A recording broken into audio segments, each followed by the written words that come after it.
Henry VIII turned his fear into law.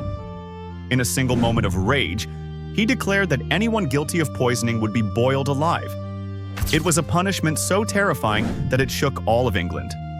This is the story of Richard Roose, the first man to face it. This isn't only the story of a cook named Richard, it's the story of King Henry VIII, who was so afraid of poison that he changed the law of England in one day and ordered a man to be boiled alive.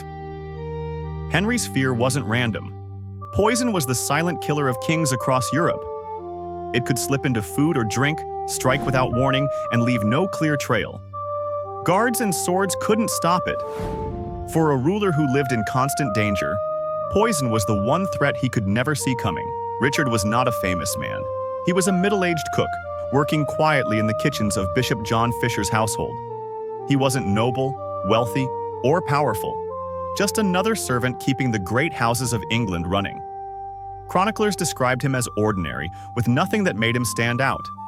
To many, he seemed like the kind of man who would live and die unnoticed. But in Tudor England, even the most ordinary people could be swept into history if they crossed the wrong line, or the wrong king. When Henry VIII heard about it, he was furious. News reached him quickly, carried by messengers and courtiers who reported every disturbance in the kingdom. In Tudor England, nothing that touched the church or the nobility stayed secret for long. To Henry, this wasn't just about a bishop's table. It was about safety at the highest level. If a bishop could be poisoned, then so could a king. Henry wasn't just angry, he was afraid. So he did something no one expected. Henry went straight to Parliament. He demanded a new law. Poisoning would be treated as treason, the same as betraying the crown. And the punishment would not be hanging or burning, but boiling alive. If you're enjoying this video so far, hit the subscribe button for daily uploads. Parliament didn't argue. In those days, few dared to challenge Henry. His closest advisors and the members of Parliament usually gave him what he wanted, especially when he showed up in person. Everyone knew the king's temper, and crossing him could end careers or even lives. So they passed the law without protest. To make the point even stronger, Henry made the law retroactive, meaning it reached backward in time. That way, it applied to Richard, even though the poisoning happened before the law existed. In truth, the entire law was created for one reason: to make sure Richard's punishment was as terrifying and unforgettable as possible. The punishment was chosen on purpose. Poison was hidden in a pot. Now punishment would come from a pot. This was justice designed to scare, not just to kill.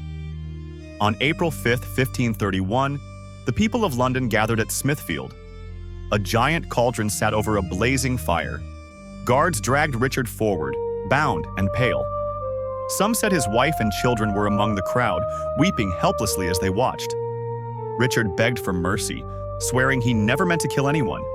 But there was none. He was lowered into the boiling water. His screams echoed across the square, so piercing that even hardened onlookers turned away. Mothers covered their children's eyes.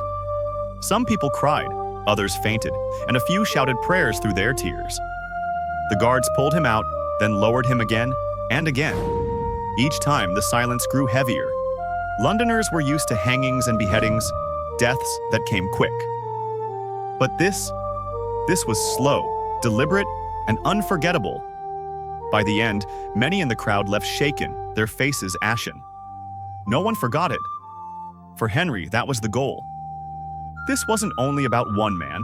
It was about showing that the king's fear could become law in an instant, and that no crime against him would go unpunished. This wasn't the last time either. Henry had a habit of reshaping laws to suit his will. A few years later, he used Parliament to declare himself the supreme head of the Church of England.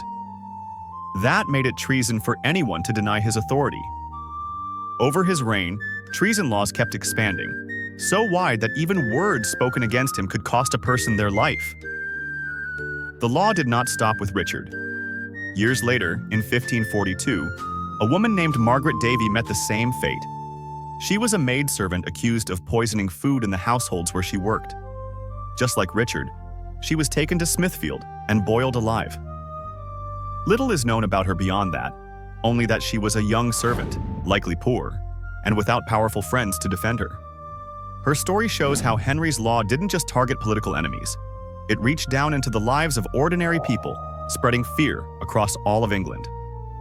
Bishop John Fisher, the man Richard worked for, would later be killed himself, this time for standing against Henry's claim to be head of the Church of England. Once again, Henry's will became deadly law. But after Henry died, his young son Edward VI ended the boiling law. Even in a brutal age, people thought it was too extreme. So why does this story still matter? Because it shows how fast power can change the rules. One king's fear turned into a law that shocked even his own people.